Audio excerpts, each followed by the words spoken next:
row that we have done Real Estate Talk TGIF. It is all about giving information and helping out the real estate industry and really anybody else that wants to tune in. And like I said, it's Real Estate Talk TGIF. And we have a really special guest with us today from Orlando, Florida, Veronica Figueroa. Veronica was Inman's Innovator of the Year, team-wise for 2017. And Veronica, I got a question for you, though. Do you know what TGIF stands for? I don't. I mean, I know. Thank God it's Fanale. And that's me, Dave Fanale. Here we are. And it's Friday, but that also helps, though, right? So here we are. We're going to have some fun with Veronica. We're going to talk to her about where she's been, why she's in the real estate business and stuff. So, you know what? Let's just kick it off. Tell me all about Veronica. That's what I want to know, because that's what interests me. Oh, man, Dave. I'm just obsessed with real estate. I'm just a girl who fell in love with it and has never looked back. I'm a mother of 5 children. I have an amazing team. I grew up in the military. Fun fact, I was born in Germany. People don't know that.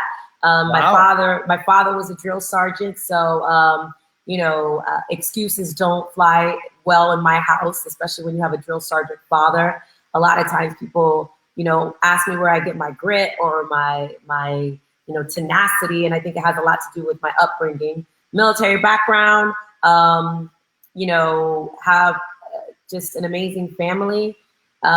16 and pregnant, boom, was supposed to be a statistic, and my world fell apart because that was not part of the plan. And then, I just dug into, I guess, the family upbringing, the roots that my parents had instilled in me, and I just knew that life will knock you down, but you have a choice to get back up, and continued, graduated, went to college with a baby on my hip. And graduated magna cum laude, had a degree, wanted to get a degree in human resources. And I have a minor in accounting as well. What a lot of people don't know that as well. Just what I would believe, just a grinder, right? I just put in the work, and I worked in the hospitality industry. I think I shared that story with you. I think that's where I have a lot of passion for dealing with people, together with my human resources background in training and development. Then I got divorced at the age of 24-ish. Again, another life lesson I wasn't expecting. And I had gotten my real estate license right out of college, but I was not using it. I live in the timeshare capital of the world. And there was this rumor mill going around saying that if you sell timeshare, you're going to be rich. Well, I didn't like timeshare, so I didn't want to do timeshare. So I had my license. I never used it until it was time to use, when I was becoming a single mother and I needed to provide for my children. And I went all in on myself. I was working a full-time job as a human resources generalist for a ambulance service company, recruiting for the medical field. My heart wasn't in it anymore. I knew that I wanted to do something different. And real estate, I got a taste of it part-time, and I fell in love with it instantly in residential. So here I am going through a divorce with 2 small kids, and quitting my full-time job to go all in real estate, and people thought I was crazy. But 3 months into it, I had tons of pending, had a lot of pending transactions, and I went all in on me. I remember calling my mom. She was like, "You're crazy. You're gonna give up your full-time job, your guaranteed pay." Da, da, da, da, da. I said, "Mom, if I could, I made $11,000 my first month. I thought I was rich. I was like, if I could do this, imagine what I could do." And the rest was history. The rest was history. That was in 2004, and I've never looked back. I mean, obviously there have been some challenges, there have been some failures, there have been a lot of mistakes along the way, but I truly became obsessed with this industry. And, it's part of my identity now. So you started in the hospitality industry, and then you were working with selling timeshares. Now, as you said, timeshares is a different animal, right? So when we went from timeshares into regular real estate, what made you go from one to the other and not stick with that? I think it was the fact that I wasn't able to build relationships. It was like, hey, you got to close this person in 90 minutes. And it was just a churning, right? You were just literally meeting people and having to close them within 90 minutes. The pressure was real. And right. I think I was missing the connection of the relationship. And I was missing it wasn't aligned with my heart. And because I have a human resources background and I love training and development and I love building relationships, I'm a people person, the relationships weren't authentic. They were just a number to me. And I was focused more on being a rock star salesperson versus where I felt I was making an impact and a difference. So I was just following my heart. It was just not my heart. Listen, I know a lot of people who do very, very well. And I got some of the best sales training. I got some of the best, you have to develop tough skin. And you really, really become a really great communicator, storyteller when you're on the floor in timeshare, but it wasn't aligned with my heart. I wanted to build something that I felt was truly, truly aligned with the purpose and aligned with everything else I had built in my previous career, and residential real estate did that for me. Right. So you were able to take the background of growing up with a drill sergeant, right? And then the hospitality industry, and then the 90-minute sales pitch for, timeshares, right? And then you transition into full-time, part-time first. And tell us that story about you're working full-time and part-time, and what really made you move forward to that full transition? Because a lot of people think about, how can I do this? How can I really do this? It's hard, right? And you transitioned, you started part-time. Talk about that transition a bit. I'm going to give you an example as to what it looked like. It was this. Great. I was underneath my phone, talking to my clients. My boss is calling me. I'm like, shit, oh my God, like the client needed something, but I had my job, and your employees that you're supposed to be servicing, right. and I was dividing myself between two responsibilities, and I knew I wasn't giving my all. And the stress of like, oh my God, am I stealing from my employer because I'm having to take this call, and am I neglecting my client? And I just, I made a conscious decision. I was like, this is not sustainable. Only because I was getting really good in real estate and I was generating a lot of business, and I had people who were trusting me. So it was like, oh my God, like something has to give. What's going to give?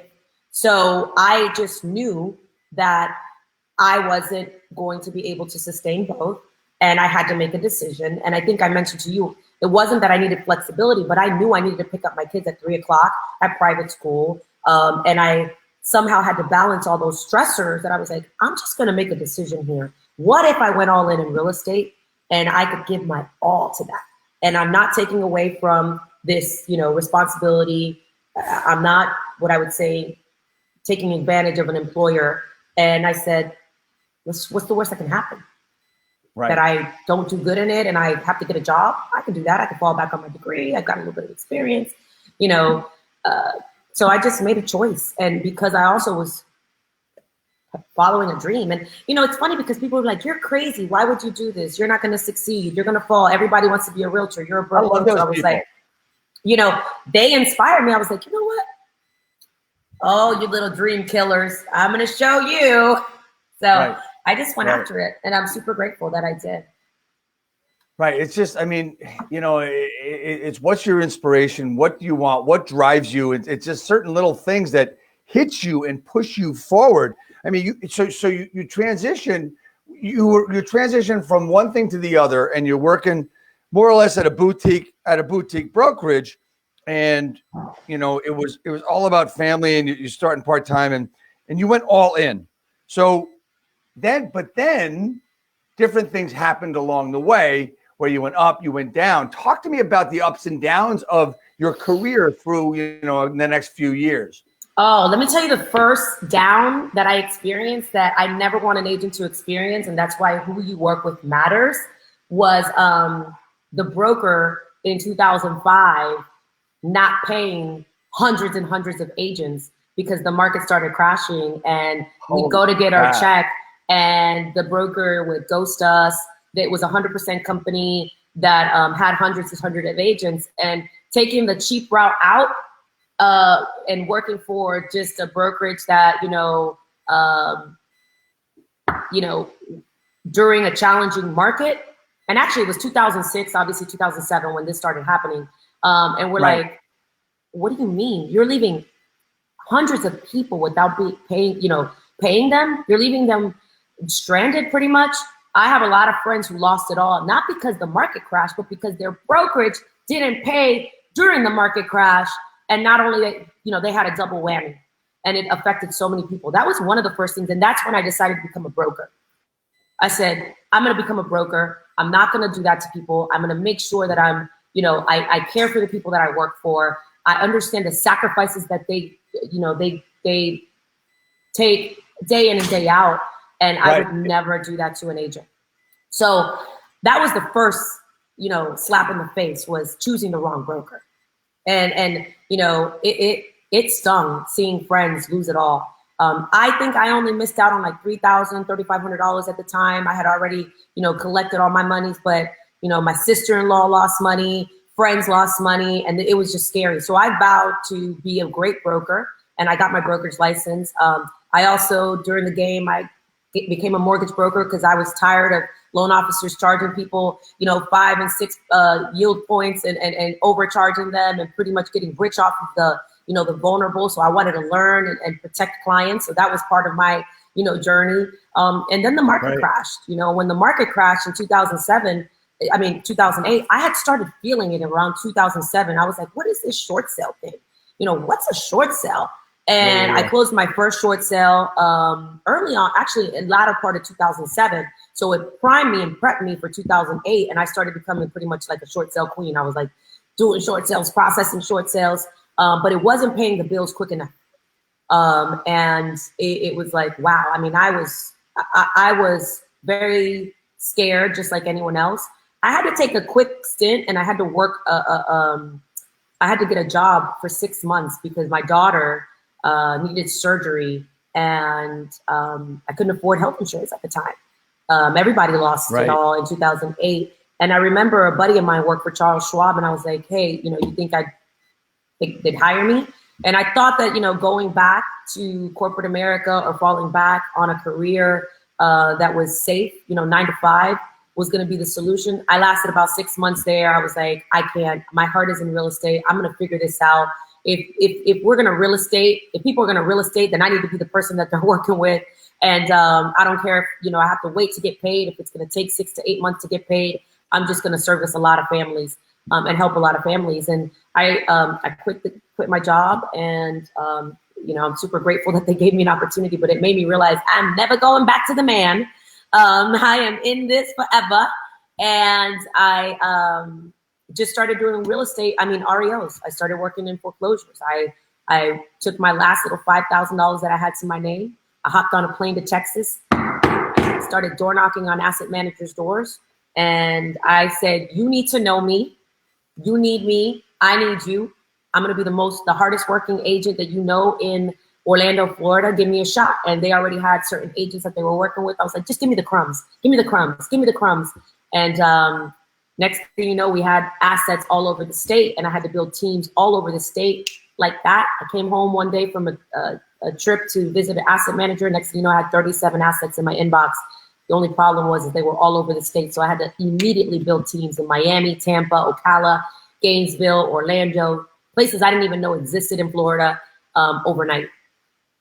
So wait a minute. So you were into short sales. You needed to work with asset managers. So instead of calling them and having them, waiting for them to call you back or to send emails, you went to their offices in Texas? Yeah, I would go to their offices in Texas. I would find a way to meet an asset manager who knew an asset manager. I'd go to the 5-star REO conference, and I'm shaking everybody's hand. I'm listening who's talking and who do you know, and I need to know you. And, I was relentless. Relentless. There's the word, right? So there's the word that I was waiting for, actually, because this is stuff that people see and they say, well, how did she get there? And, I got to tell you, there's a lot of things that you've done that we talked about that we're going to get into that, is based on desire. And desire is not going to get you there if you don't back it up with the actual work and doing it. And that's why I just wanted to emphasize what you did by going to Texas to get that information and to get those, to press the flesh and to talk to these people and to get rolling with it. I mean, most people are going to say, well, they didn't call me back. Or it's the same thing in any business. In our real estate business, you've got to be in front of people. And that's what you did. So you met all these asset managers in Texas. And then you started working, doing the REOs, doing the short sales, all this other stuff. And then as time went on, you needed to build different businesses and build inside the communities that you're in. Talk to me about that and how you built that up. Going back to just that drive of saying, okay, where's the business? I'm moving where the puck is going. The REO started drying out. You start realizing like, okay, if I'm going to be a well-rounded professional, I need to survive and thrive in any market. And I wasn't going to be that person that says, oh, I was a successful REO agent, but then the market shifted and people, say, oh, but they didn't adapt. They weren't able to now transition into this new market. She's not a good listing agent, or, they're not, they were too heavy into REOs. So they lost that account and now look at them. I was very clear that I was going to move where the industry was going. And I started seeing, in the community that I was in, I started seeing an opportunity. It was developing. And I started just, spending more time in the community, spending more time with the business owners, spending more time as a community pillar, seeing who the leaders in the community were and be like, hey, how can we, be a community pillar? What are some of the activities that we could do? Listen, the activities that we did, and to this day, we still do a lot of things. Like if there was a 5K, we were waking up at 5 o'clock in the morning and doing the balloon arch so that the runners could have a starting point. And it was sponsored by Veronica Figueroa. And at the time it was ATC Realty. We were Avalon Town Center Realty. That was my little boutique. And we would wake up and here I am, crazy as can be, saying to my agents who were agents in my boutique firm, I'm like, hey guys, we have this awesome opportunity. We're going to be able to host a race this weekend, and they're giving us all the races this year. The only thing we have to do is we have to do the balloon arch, and we have to wake up at 5 o'clock in the morning and have it ready by 6:30 in the morning for registration. And yeah, I need your help. And they're like, what? You signed us up for what? And it was over and over and over again. And then I'm like, hey guys, we get to host this event, and we get to sponsor this, and we got to do this, and this is the crazy thing we have to do. They're like, you signed us up for what? And I was like, I said yes. And they're like, well, how are we going to do that? I was like, we'll figure it out. But I was just determined to be in front of everybody in my community. I wanted to be the community mayor. I wanted to be the community champ. I wanted to be the person that people knew when they thought of real estate. And they weren't seeing us and as a, hey, come by with us. They saw us giving back. We were bringing the Easter egg bunny. We were bringing Spider-Man to run with the runners. We were bringing, for 4th of July, Mr. America. We were giving out 6,000 fireworks glasses that you could see and sponsoring on the side. And I would go to the other businesses and say, hey, I'm going to give out 6,000 glasses where all these little kids who come to, the festival will see the fireworks and your logo will be on the side. All you have to do is pay me this much and I'm going to help your business grow. And you want to put a coupon? So I was just relentless and just determined to just put myself out there, while other realtors and other people were like, she's crazy. Like, what is she doing? I was just there, in their face. Let me ask you this question, because I a former broker owner here, one of the things that got to me a lot was not getting the support of my agents. And I know that's a difficult thing.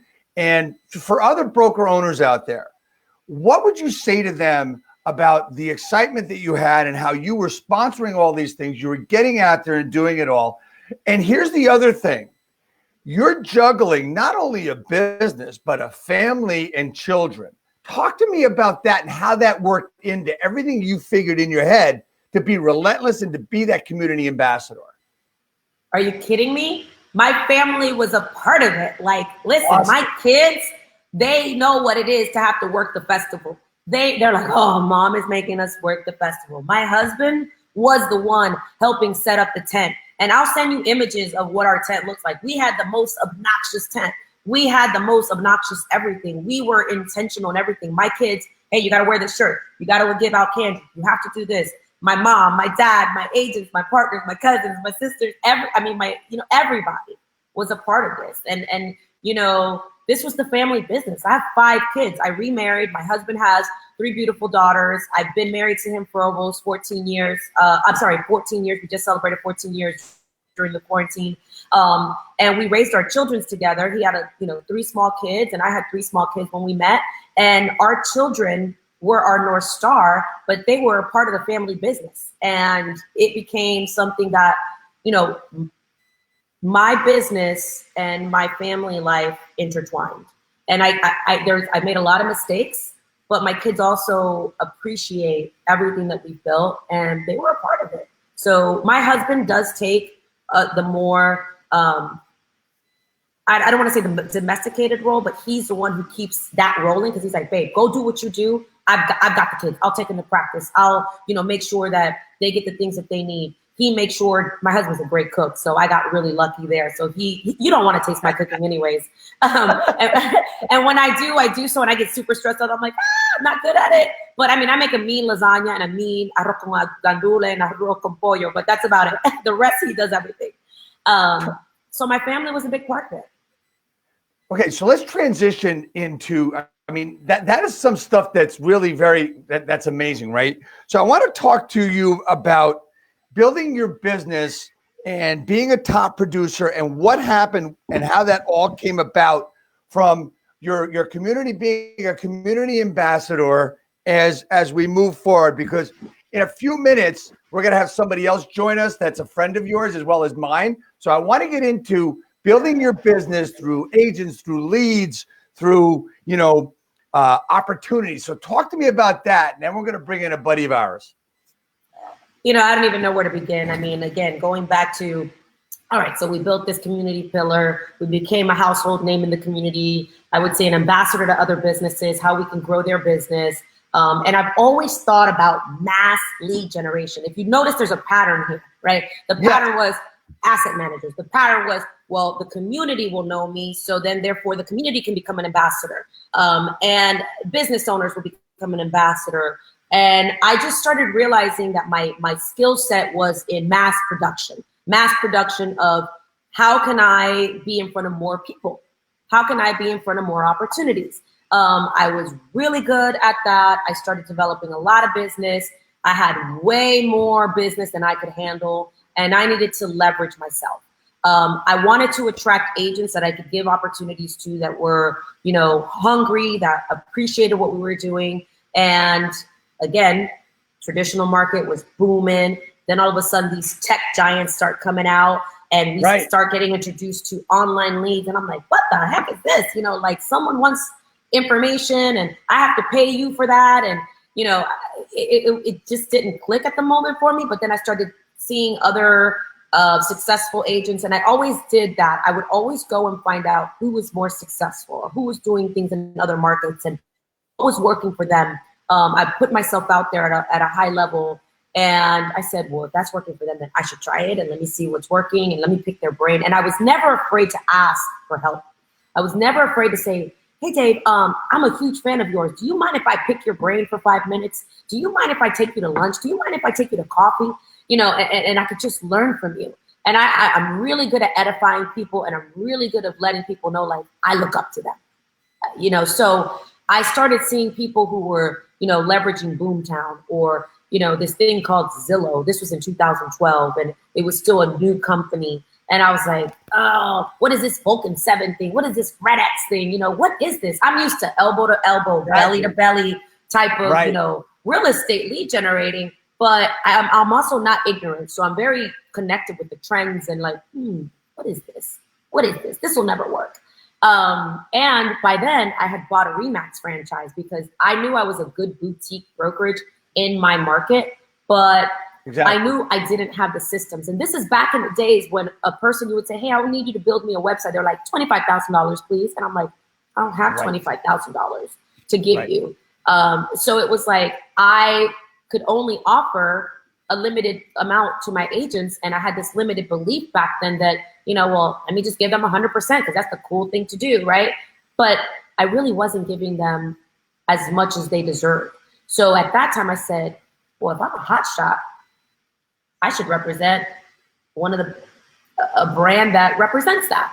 I said, what's the best company out there? And at the time, this is me doing my own due diligence, and this is, you know, again, my perception. I was like, who do you respect in the industry? And at that time, I thought RE/MAX agents were like gold. I was like, I look up to them so much. And I said, they would never sell me I'd never be a RE/MAX franchise owner. But you know what? I picked up the phone, I called corporate, and I was like, who do I have to talk to about buying a RE/MAX franchise? And came right to you. It's like, boom, right? What do you want? And they said, let's see if you qualify. Let's look at your numbers. Let's look at your location. They came to visit. At the time, I was talking to Keller Williams too. They were hoping to get us as a satellite office, but they couldn't close the deal. And next thing you know, RE/MAX flew me out to Vegas, and the rest was history. I proudly became a RE/MAX franchise owner, and it was just freaking rocket fire from there. I was like, I'm going to be one of the youngest and most successful RE/MAX brokers owners. I'm going to recruit X amount of agents. I'm going to do this, that. I'm going to recruit top producers. Actually, I'm going to create top producers. I'm going to help create top producers. And I'm going to take what I did and teach other agents how to do it. And the lead flow part was where I was able to develop mass production, right? I was able to say, hey, I'm going to go out there, I'm going to invest, and I'm going to bring you opportunities. And I failed miserably at it. I sucked at it. And then I just started getting better and better and better. Yeah, because I mean, it was new. I didn't know. I mean, I didn't know speed to lead. I didn't know what were the best scripts for an online buyer versus a face-to-face buyer. I knew belly to belly, elbow to elbow. That's the way I would lead generate. That's the way I used to, hustle. So then I had to learn something new. And it only took a little bit of time for me to learn that because, you start paying and you're like, ooh, this isn't converting. And then I also back then, remember, the lead flow back then was, hey, these are nurtures. It's going to take about 12 to 18 months. You just have to play the long game, right? I was like, I got to eat now. Well, that's what everybody said, leads suck. So I was like, okay, but then guess what? 12 months, 8 months, I hired my first ISA. Things started to turn around. You started realizing. And then I had an opportunity around 2014 to meet a very, very special person who has changed my business. And she was one of the top salespeople at Zillow. And I told her, Zillow's like, at an R4 convention, a RE/MAX convention. And I was like, no, I gotta go. And she's like, wait, let me talk to you. Because I heard her talking to someone, but I was like, maybe I should talk to her, maybe I shouldn't. But there was something that instantly sparked me. But I had one of my friends with me. She was like, you don't want to talk to them. I was like, you know what? I do want to talk to them. I'll be right back. And she says, all right, so tell me about your business, Would you be willing to invest in your business? And if I told you that I can share the top producers playbook across the country, and I will teach you how to build this with our company. And I was like, oh, God, I did it once and you guys sucked and I fired you. She's like, it's because you didn't have the roadmap. She says, if you're willing to commit to the things that I show you, I promise you will have success. I gave her my credit card like this. I was like, I don't want my husband to see me giving you my credit card. $283 was my first spend. Next thing you know, we had 10 contracts within 30 days. Awesome. And it was just like, boom, boom, boom. But it was because I was willing to listen to it. I was listening to the script. We were following up the way she was telling us to follow up. We were, doing the nurture the way she was telling us to, and the next thing you know, I call her back. I was like, it's like crap. I want more. Give me more. See, here's the message that you're giving here. The message is that if you're going to do something, you need to do it. You just don't buy something and expect it to work magic like a shiny object is going to bring magic and you rub the genie's bottle. So the great thing is that you actually saw the opportunity. You said, I'm all in. And that's the problem with part of our business, which you did. So then you did that. You had an opportunity. You kept going. And I said, I'm all in. Next thing you know, I was like, oh my God, 10 closings. Now I could have been like the average person, like, oh, and I'm going to pocket all that money. No, I reinvested. I said, well, if I could get this kind of return on this, what would happen if I spend 800, 3,000, 4,000, 5,000? And it just started creating this evolution of opportunities. And then I said, and instead of looking at it like lead generation, the way I looked at it was like advertising, like investing in advertising. Like if I said, I want to have the biggest digital presence that I can possibly have, where I can be in front of where more consumers are. And I started realizing e-commerce. I always follow other types of businesses and seeing what's working there, so I'm like, ooh, if that's working for that industry. Real estate always gets things later on, right? We're kind of later to the game. I just made it a point to research and see, okay, if it's working for this company and people are lead generating, and I'm not, a tech geek, but I appreciate all the things that people do in tech. And I was like, but I'm the boots on the ground salesperson, right? I'm the pharmacist. I'm the pharmaceutical rep, right? I'm the one who has to go out there and close the deal. So they need me and I need them. So if they're bringing the consumer to me, or if they're creating a marketplace where the consumers trust to come for information, I want to be the agent they see. And I want them to see me in their sleep. I want them to see me everywhere. I want them to see the signs in the yard. I want them to see the mailers in their mailbox. And I want them to see me online when they're searching. And a lot of people were like, oh, but I do my own retargeting. I ain't got time for that. I want to be in bed with the giants. I want to be connected with the giants. So that's where my relationship with Zillow started. And now I sit on their advisory board. Now we're their exclusive listing partner. We've had an amazing career with them for the last, I would say, almost 8 years.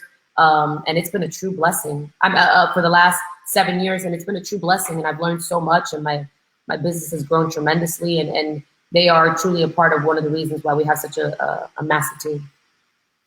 So one of the things that you've done is you've taken advantage of the opportunities that have come your way, and you've also invested in those opportunities and reinvested in your business continuously, consistency. And then you go, I want to get you started, but I also want to bring on someone that's with us today. Also, you talked about teams and being a leader and finding opportunities. And one of the things I'm going to bring on my friend Sekou Pyle, who's with us, if that's okay with you. Is that okay with you, Veronica? I love Sekou. He's the best. So I'm bringing Sekou on. I can't ever do that thing with the heart like that you just I don't know. Like that. I think put it under your chin. There you go. What's up, beautiful? I mean, I want to bring on Sekou. And Sekou and you are friends, and we're friends. And I want to talk about with Sekou opportunity and how you built teams and you bought back time, all those fun things. It's like we're going and going and going. We can go on forever, but I just want to respect everybody's situations and time, because I know Sekou's going crazy with lead generation with a team, and you're doing the same thing. So Sekou, we talked about teams. We talked about a lot of things. You've been waiting in the waiting room for a while. I've been watching, man. Listen, so I am a great respecter of those who take risks, and pulling that credit card out and saying, shit, I don't want my husband to see me with a credit card.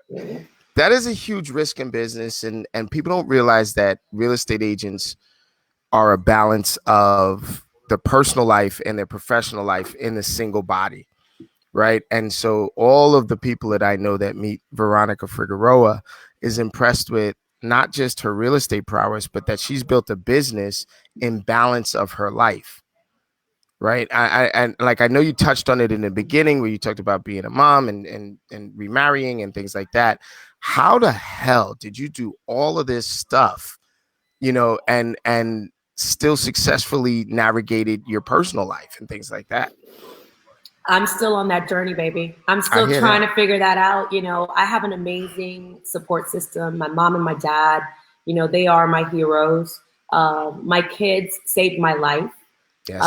Had I not, my son is my ISA, but I tell him, he truly saved my life. And I have a purpose every day when I wake up. It's the people that I love. And I have not been the best parent. I haven't been the best wife. I haven't been the best daughter. But every day I just get up and want to be better. I have so many amazing people in my life who trust me, and they truly are my North Star. Nice. And I mean, like, I have zero excuse. Like, why would I be mediocre? Why would I half-ass this if I have so many people who look up to me? And I want to lead by example. My kids will say she's a hard ass. My husband will be like, that woman's a workhorse. But I just want to get better every day. And I'll tell you where I'm working on is being a better mom, being a better wife. I'm so proud of my husband. He's running our a mortgage division now, and seeing him step into leadership, and I'm taking more of a coaching step back, and just seeing them and seeing my son say, "Cool, you're coaching my son now, who's my ISA." Like, yes, him saying, I want to be the next Sekou. Back then I thought I was doing all of this and it was in vain, but now it's all coming together. And I'm like, thank you, Jesus. Thank you, Lord, because there were so many nights I thought, why am I doing this? But I know that everything that I did, all the sacrifices that I did, that maybe I wasn't the mom that, baked cookies, or maybe I wasn't the one that was, crafting or as domesticated. But I'm so proud that my family now has something that they're proud of and they want to protect. And, I'll tell you this, I may have missed some recitals.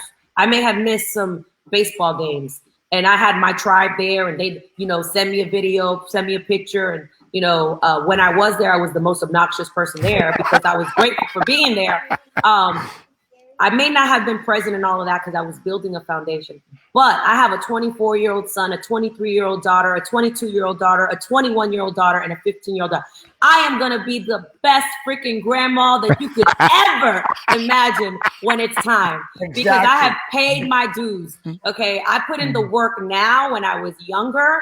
But when my grandchildren are born, and I spoil the hell out of my dogs, and my grandbaby dog, Zeus, but I will be able to enjoy, I would say the next decade, and see my grandchildren grow up and build a legacy that can allow them to have a great life. And seeing my son and seeing my daughters and seeing them, we have a daughter who just became a nurse. We have another daughter who's graduating from UCF this year. We have another daughter who, is just really becoming the best version of herself.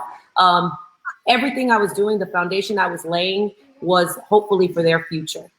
So David, what I get up for every day, baby. David, what you don't know is that she sleeps in a freezer every night. She's cold.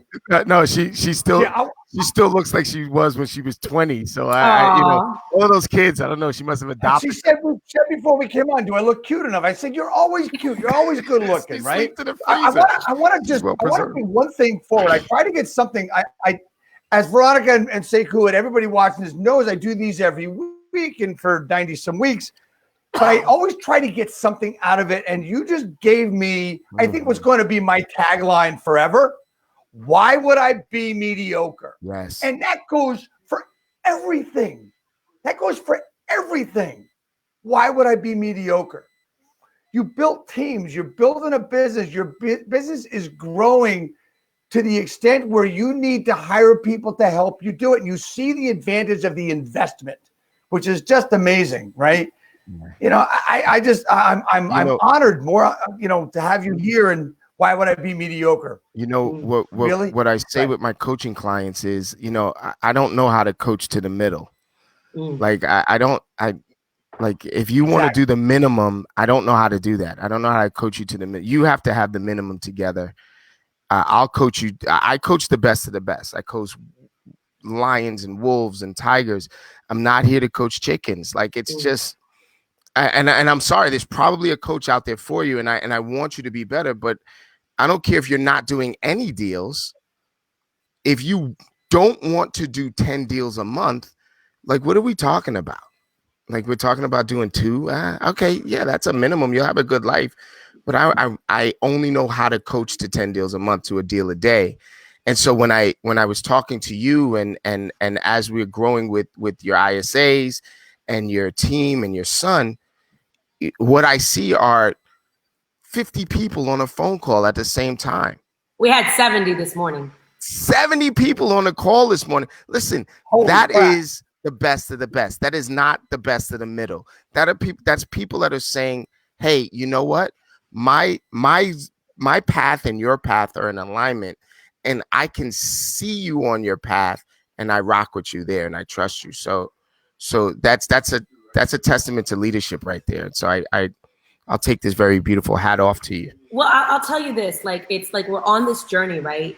And, this new COVID Veronica leadership was different 4 weeks ago, 6 weeks ago, right? I had this post-COVID or this COVID Veronica leader doesn't even know, I didn't even know was in me.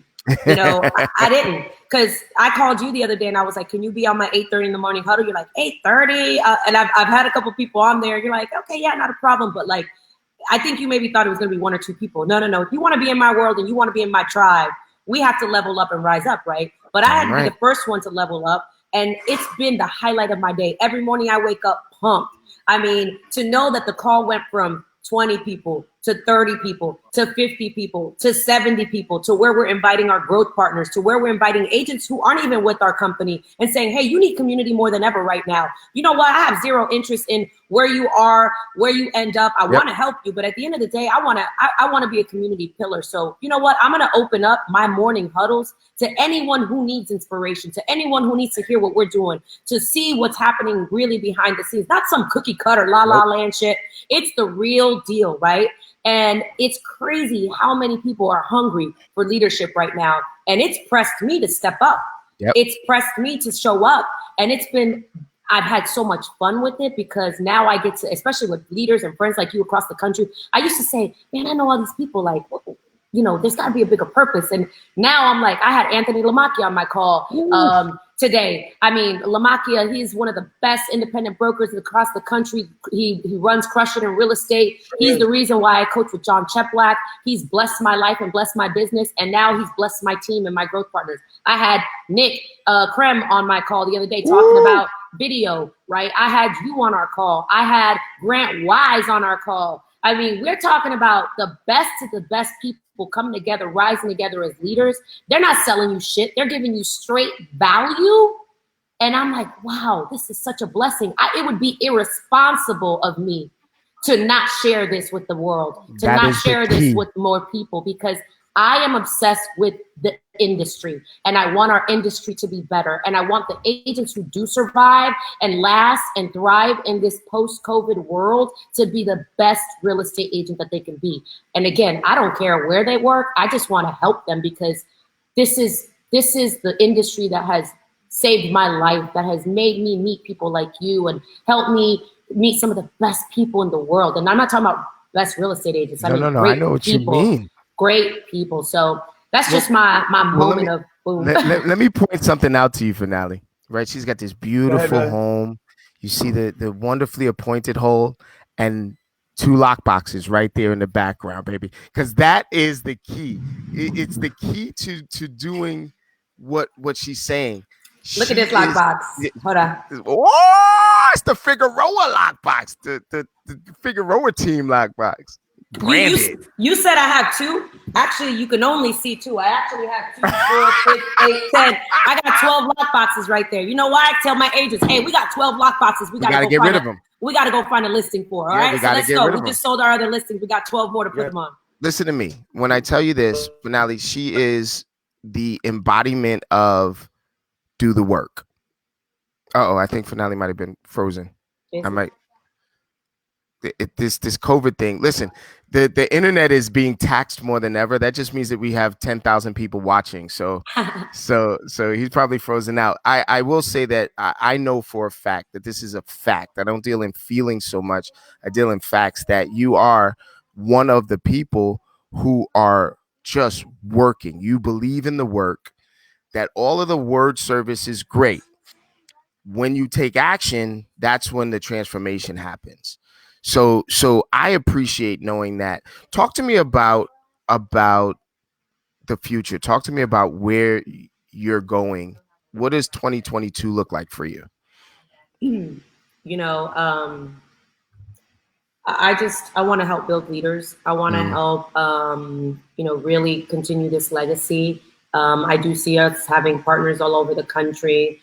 I definitely see us continuing to grow the Figueroa team in Central Florida. But eventually I want to see my successor run that team. I have an amazing integrator, VP of Ops. And the fact that he runs my team as if it was his own team and loves on it and it believes in my vision. I just want to change more people's worlds. I want to see him reach his goals. I want to see my partners reach their goals. And sometimes it requires me to get out of the way. Yeah.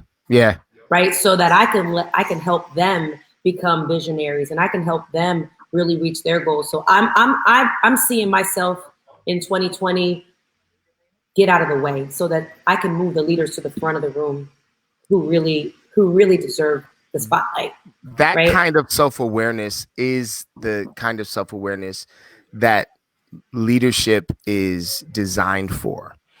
It's to say, hey, come on up. I need you to get up here with me so I can take us up here to the next level. I love that. I love that. Hey, Fanale, I hope you don't mind while you were on like pause for a second. I just dug in and asked a few more questions. No, that's fine. My internet went down for a minute, and I was like, "Holy shit! Do they know where I am? Do they know I didn't lose them yet?" I'm panicking big time. Nah, no need to panic. We got you covered. We got you covered. Hey, one more question from the Peanut Gallery here, right? So, the Figueroa team, EXP partnerships and things like that. What's it take for an agent to be like? What do you look for in somebody that you grow with? I are you saying for the team or growth partners? I'm gonna leave it open, right? So, like I'd say, growth partners is like the Army, and then like the team is like the Rangers, right? Like, you have a SEAL team or a Ranger team there. Yeah, right. I want to be in business with people who have just this burning desire to discover their best version of themselves, who, truly want to grow. Listen, I could teach you real estate, and I've said this publicly, and I've said it before. I'll take will over skill. Listen, I love it. You have a dream, and you have a desire, and you have a true goal, or just this burning desire to succeed. You hang around with me too long, you'll start believing that you could do anything. I love it. And that's the type of person that's the type of person I want to be in business with. I don't want to be in business with the know-it-all. I don't want to be in business with the person who, has an ego. I just want to be in business with really good people who want to push each other to be better, who are lifelong learners, who are, just able to inspire each other and just be a part of the movement, right? Be a part of this movement that we're on. I'm not for everyone. I am intense. I got a microphone, and I just realized I'm yelling because I'm deaf. I can't hear myself speaking, like some people might be behind saying, like, why is she like screaming? Like, oh my God, say, can you speak with that really sexy voice like this? And meanwhile, is that the case? No, it's just because the microphone is right here. And then I'm over here like, I'm not for everyone. But for those who I am for, here's what we're going to do. We're going to commit to getting better. If we fall, we're going to get back up. If we, deter from our goals, we're going to recommit. If we have an issue, we're going to talk about it like a family. And like any other family, there's dysfunction. There has to be a baseline of trust. But the excuses just aren't going to work, man. If you don't show up, you got to put in the work. You have to put in the work. If I'm putting in the work and you're sitting back and, I hear too many excuses, we're going to have that conversation. Also, I don't deal well with negative Nancy's. If you come and you're wallowing in your worries and you're too like, ooh, hoo, hoo, hoo, hoo. Listen, shake that shit off.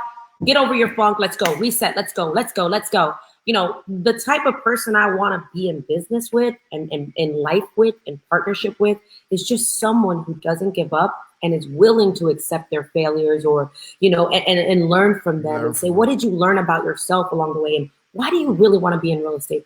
Why do you want to succeed? What is it? Who is it that you're doing this for?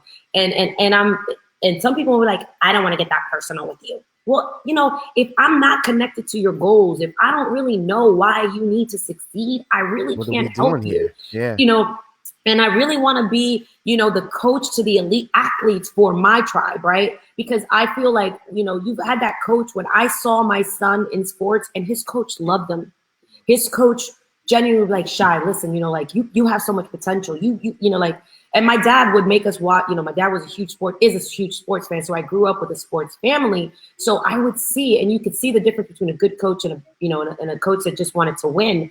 But then the coach who wanted to develop these players and these athletes and see them turn into, these men and they just became such great people. That's what I want. If someone wants to be in my world, again, you might get, it's contagious. You might think you're on top of the world. You might think you can accomplish anything. And that's what I want. I want you to believe in yourself. Dude, I had a coach back in the day. I don't know where he is, man. Tony D'Souza, one of my favorite coaches that I had. And he says to me, I was going through something really, really, really, really, really heavy, right?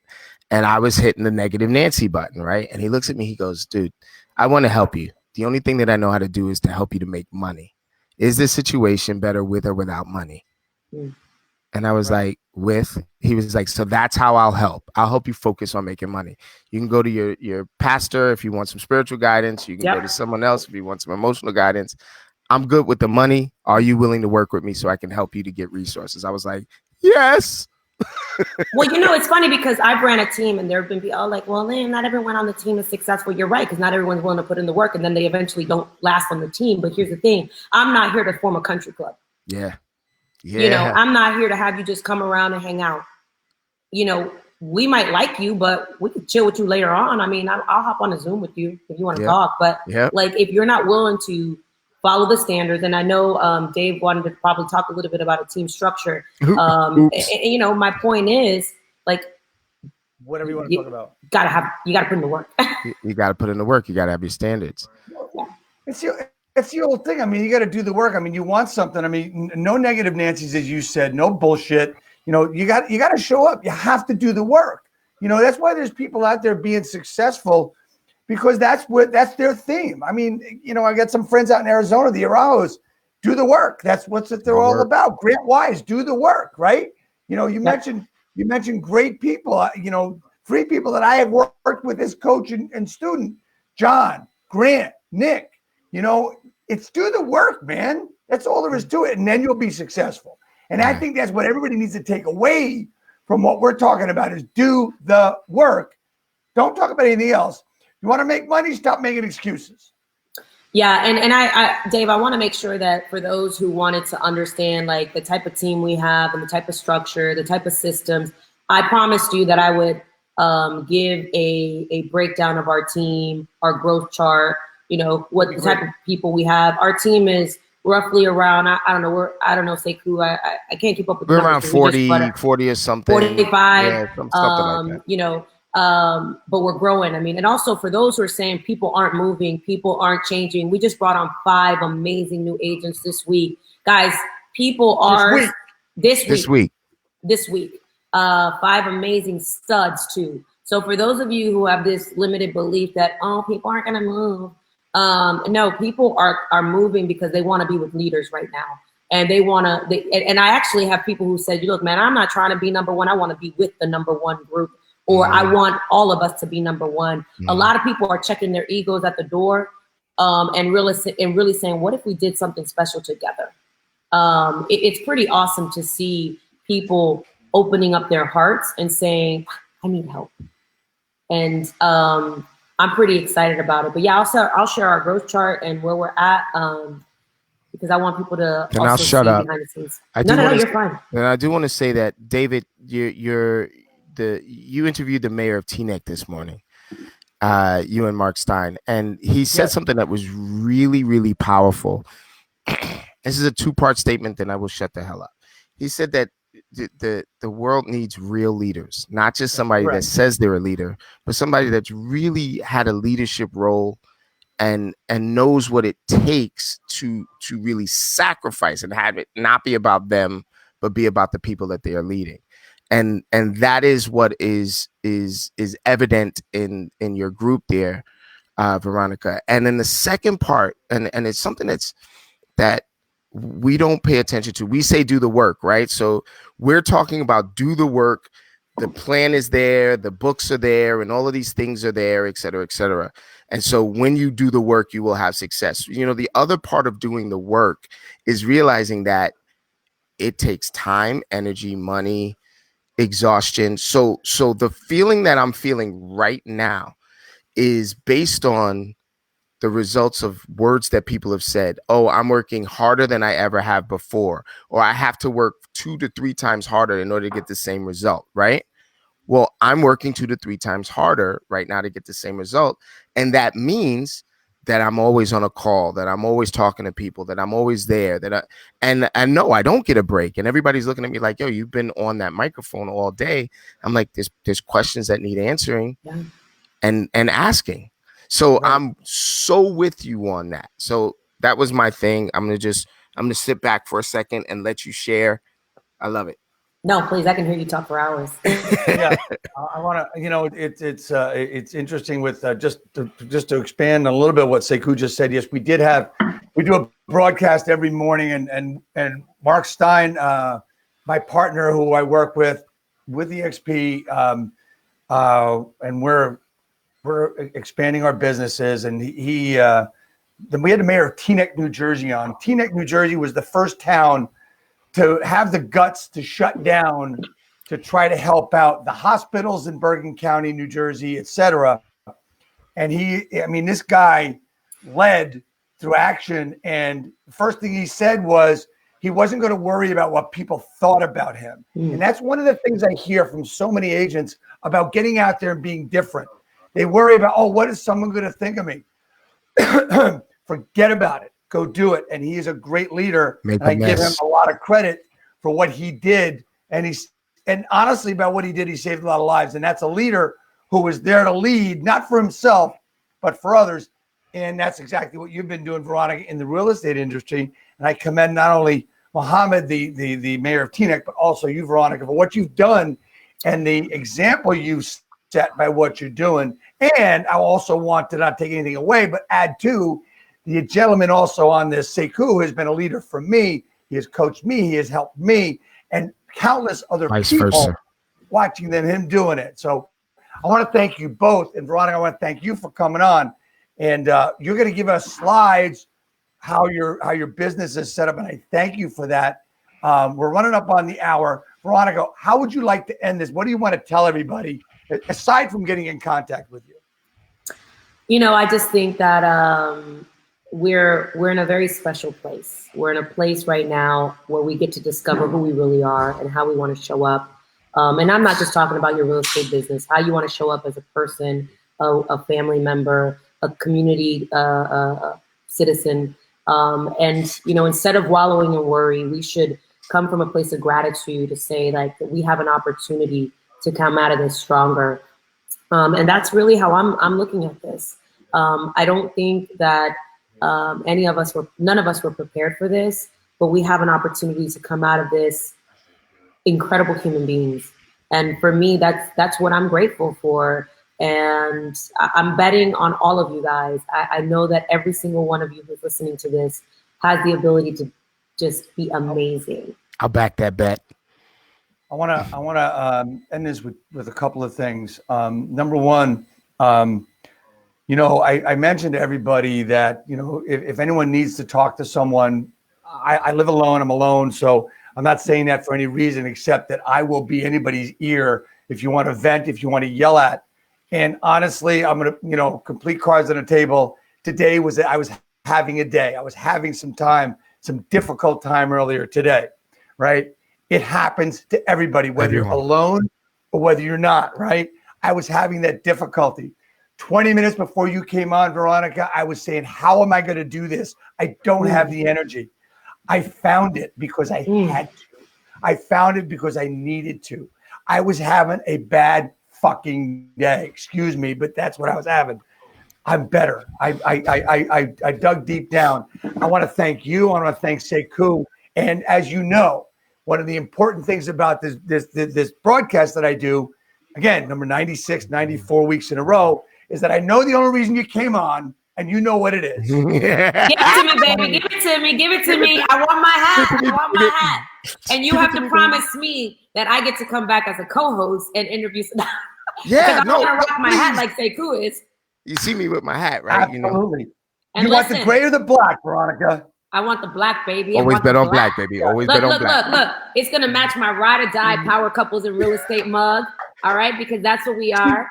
And I just want to let people know, hey, if you ever need anything, I'm just a phone call away. Dave, you too, man. Listen, mental health is key, man. I suffer from depression and anxiety just like everybody, that achieves at a high level sometimes. And I did a live not too long ago about we just got to be nicer people. We got to be out there. There's a young girl who I knew that grew up with my son who committed suicide. This shit's got to stop. Yep. And more than ever, mental health is important. And especially our industry, it's a toxic industry. It's a hard industry. We don't know when we're going to get paid.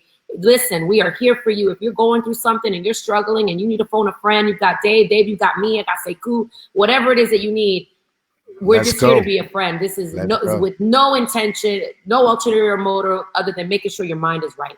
So quickly, how do people get in contact with you, Veronica, in Florida or anywhere else in the world? How do they get in contact with you? I like to keep it simple. Go to veronicainspires.com, veronicainspires.com, and you can call me, text me, hop on my calendar, see videos, whatever it is, you have complete access to me. Like you can hop on my calendar tomorrow if you wanted to. I don't restrict it. So veronicainspires.com is the easiest way to get in touch with me. Love it. And I was going to end it with that, but I have to steal Sekou's last question. Yeah. How can I help grow your business? What can I do to help you? What can we do? You know, I just think proximity matters, man. I'll tell you, just spending time with you guys. I'd love, Dave, to have you on my morning huddle one of these days.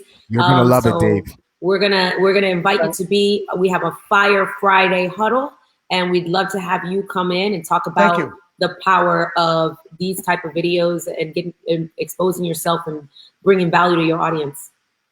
Thank you very much, and I want to thank everybody for watching today. I know this is probably the longest one we've done, but you know what? It's been fantastic for me personally, emotionally, and you know, I love you guys, and peace. We'll see you soon. Love you, brother.